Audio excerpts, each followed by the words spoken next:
Bismillahirrahmanirrahim. Assalamualaikum warahmatullahi wabarakatuh. Bertemu kembali dengan saya Sepri Kayadi pada mata kuliah Dinamika Struktur.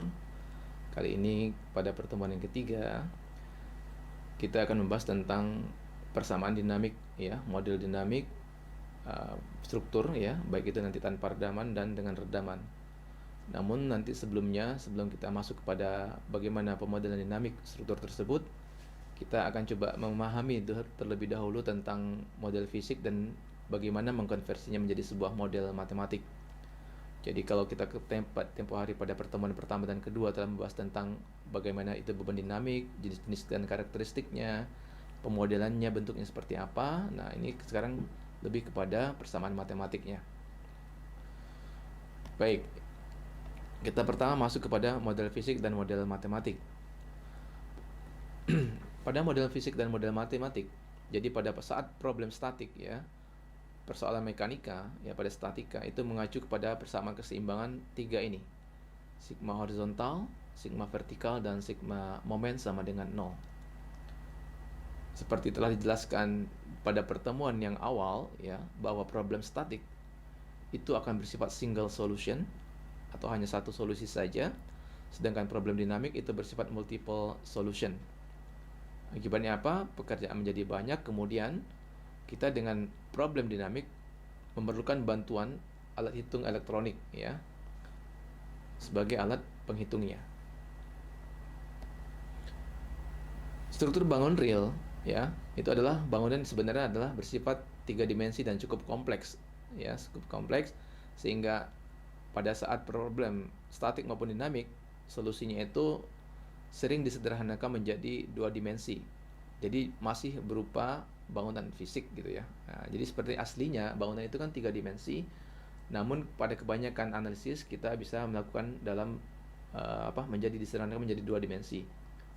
Kalau untuk beban statik itu tidak mengapa mungkin, ya, namun untuk beban dinamik perlu ada syarat-syarat tertentu yang dipenuhi sehingga kita bisa merubah, ya, proses dari tiga dimensi itu menjadi dua dimensi analisisnya.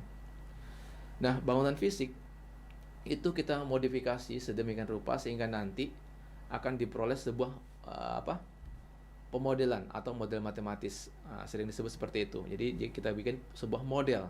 Nah, model itu nanti meliputi baik itu model fisik dan model matematik. Nah, kita akan bahas tentang itu. Sebagai contoh gitu, ya, kita punya model fisik, ya, merupakan tiruan permasalahan sistem alam secara fisik, ya.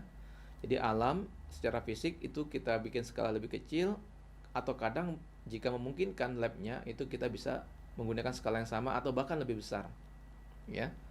Jadi model fisik itu tiruannya, nah, seperti ini, ya. Kemudian model matematik adalah tiruan daripada permasalahan tadi, ya, permasalahan alam tadi, di mana nanti kita gunakan persamaan-persamaan matematik. Nah, sebagai contoh misalnya ada sebuah prototipe jembatan begini, ya. Ada mobil yang lewat di situ. Mobil. Nah, ini disebut dengan prototipe jembatan. Jembatan yang asli. Kemudian jembatan ini kita bikin model fisiknya seperti ini. Karena jembatan itu punya balok, kita gambarkan balok begitu, ya. Kemudian dia ditumpu di sini, ada abutmennya dua, sendi roll, maka kita modelkan sebagai sendi, dan sini adalah modelkan sebagai roll sebagai supportnya. Kemudian di jembatan ini kan dia punya berat, maka itu menjadi beban merata, dan juga ada beban roda. Nah, ini menjadi beban terpusat P1 dan P2. Pemodelan pada bannya. Jadi ini model fisiknya begini, maka model matematiknya adalah seperti ini. Jadi dalam permasalahan engineering, khususnya di teknik sipil, kita dituntut untuk bisa, ya, menggambarkan bentuk daripada model fisik ini dan model matematik dari sebuah prototipe yang ada, gitu. Nah, model dinamik untuk struktur tanpa redaman. Nah, karena kita pada dinamika struktur itu nanti akan membahas lebih kepada struktur gedung, kita dalam pembahasan selanjutnya akan lebih banyak menggunakan struktur gedung, ya. Kita akan coba model yang sederhana terlebih dahulu untuk suatu struktur gedung yang tanpa redaman. Gedung yang teman-teman tahu dia bentuknya tiga dimensi, maka pada pemodelan fisik, ya, itu nanti dia dimodelkan seperti ini. Ada kolomnya, ada baloknya, kemudian ada berat daripada gedung itu sendiri dan ada beban luar yang bekerja padanya. Nah, ini namanya model fisiknya, dan kemudian kita rubah menjadi model matematik, ya. Massa gedung itu kita bentuklah seperti ini, massa begitu ya, gedung. Kemudian di sini ada kekakuan kolom, maka kita modelkan sebagai kekakuan spring di sini, kekakuan kolomnya. Adapun beban PT atau beban luar yang bekerja padanya kita berikan di sini PT, dan respon yang terjadi akibat beban luar itu yaitu YT, maka kita modelkan seperti ini. Nah, kita anggap misalnya ya, respon daripada struktur gedung itu berperilaku elastik. Maka nanti bisa kita hitung berapa K-nya itu dari grafik seperti ini. Nah, kalau kita lihat grafik itu, maka ya, kalau kita lihat perilaku elastiknya, ya, dari sini dari gambar itu bisa kita rumuskan bahwa P itu sama dengan K kali Y. Nah, ya, karena kalau kita lihat gambar ini, nilai K itu adalah nilai P dibagi dengan Y, slope-nya, kemiringannya, sehingga kita dapat hitung bahwa P itu nanti adalah sama dengan K dikalikan Y. Jadi kalau untuk pada gedung itu ada beberapa parameter penting. Ya, maaf. Seperti ini, ya. Adalah massa bangunan dan kekakuan kolomnya. Jadi massanya ini dan kekakuan kolom. Massa bangunan itu dihitung dari apa? Berat struktur itu dibagi dengan gravitasi. Nah, untuk perletakannya bisa kadang-kadang kita gunakan jepit seperti ini, atau juga kita bisa gunakan sendi. Ya, jadi sendi. Kemudian parameter yang penting yang lain adalah ada modulus elastis, modulus momen inersia, yang dimana nanti nilainya itu berbanding terbalik dengan panjang kolom. Ya, jadi nilai kekakuan kolom, ya, itu disampaikan bahwa dia adalah seperti ini. Bisa kita hitung dari EI. Kalau untuk jepit-jepit dia EI per 12 EI per L pangkat 3. Sorry. Ya, 12 EI per L pangkat 3 seperti ini.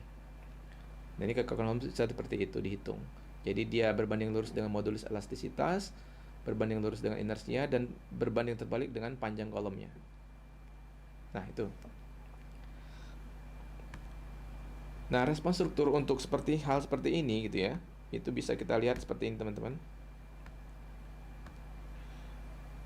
Beban relatif kecil, ya, jadi respon struktur itu dipengaruhi oleh intensitas beban gitu ya. Beban relatif kecil, maka respon struktur juga akan masih dalam kondisi elastik. Beban makin besar, maka respon struktur masuk kategori inelastik. Kemudian, bahan akan mempengaruhi pola hubungan antara beban dan perpindahan juga. Untuk hubungan beban perpindahan berperilaku lurus, ya, berperilaku lurus itu maka disebut dengan linear. Sedangkan hubungan beban perpindahan yang dia berupa kurva lengkung maka disebut dengan non-linear. Ini adalah untuk pemodelan daripada kekakuan kolom dan jenis respon dinamiknya. Ada pemodelan kekakuan kolom itu ada bagi 4 kombinasi, teman-teman. Ada yang disebut dengan linear elastik, ya. Misalnya tadi, ini gedung kita tadi dimodelkan sebagai single degree of freedom.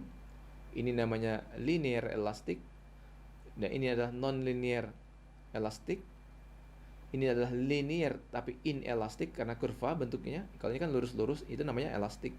Tapi dia non-linear. Kalau ini dia kurva, tapi dia dalam kondisi masih linear. Nah, ini dia kurva berarti inelastik dan dia juga non-linear. Nah, ini adalah ada 4 kombinasi perilaku bahan dan intensitas yang nanti bisa kita gunakan atau modelkan pada pemodelan struktur kita. Ya. Untuk pemodelan kekakuan kolom dan jenis respon dinamik itu ada 4 yang tadi. Dapat kita lihat bahwa struktur dengan massa M dan kekakuan K apabila diberikan beban P, maka akan terjadi perpindahan sebesar Y. Nah, ini disebut tadi. Jika bebannya relatif kecil, maka dia masih dalam kondisi elastik. Nah, jenis bahannya memiliki pola hubungan yang linear, maka dikatakan sebagai linear elastik. Nah, kalau dia bebannya ditambah begitu ya, maka apa yang terjadi? Struktur berperilaku inelastik. Akibatnya, apabila bebannya masih linear, ya, hubungan beban perpindahannya linear, maka dikatakan sebagai linear inelastik, gitu. Yang D, ini kalau bebannya relatif kecil. Jadi kurva seperti ini terjadi pada beban yang relatif kecil, tapi respon strukturnya masih elastik. Namun, bahannya itu punya pola hubungan yang tidak linear, maka ini dikatakan sebagai non-linear elastik. Sedangkan yang terakhir ini, kalau struktur itu bebannya sudah besar, maka dia berperilaku inelastik responnya. Sedangkan dia punya juga bahan yang punya hubungan perpindahan adalah tidak linear. Jadi beban perpindahannya tidak linear, maka struktur seperti ini dikategorikan sebagai nonlinear inelastic. Nah, kita coba akan lihat untuk bagaimana model matematika daripada struktur yang dengan rendaman gitu ya.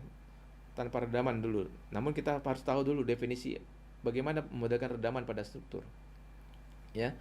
Jadi pada suatu struktur dengan massa M gitu ya.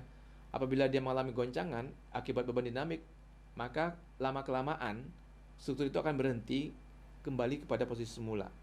Jadi kalau misalnya seperti ini, ada struktur, diberikan dia beban dinamik begitu, maka struktur itu kan akan bergerak bolak-balik begini kan. Nah, begini misalnya gitu ya, bolak-balik. Tapi pada suatu saat nanti struktur itu akan berhenti dan kembali pada posisi awalnya ini. Nah, ini kenapa terjadi? Karena adanya penyerapan energi di dalam struktur tadi. Karena apa? Karena ada fenomena yang namanya disebut dengan redaman. Jadi pada gedung itu ada redamannya. Nah, redaman struktur itu ada 3. Yang pertama adalah structural damping, kemudian column damping, dan viscous damping. Kalau yang structural damping, teman-teman, itu dihasilkan dari apa? Sebentar. Ya, adanya gesekan internal pada molekul-molekul dalam bahan, ya. Jadi antara sistem sambungan balok kolom, ya, antara molekul-molekul bahannya itu ada gesekan, maka itu disebutkan structural damping. Kalau column damping, ini biasanya disebabkan oleh gesekan antar sama benda padat, ya. Persamaan yang digunakan adalah nanti ini C sama dengan N kali tangan V, ya. Ini adalah sudut gesekan alam materialnya. Sedangkan terakhir adalah viscous damping. Nah, ini biasanya antara benda padat dan zat cair. Maka nilai redamannya itu adalah C dikalikan Y dot.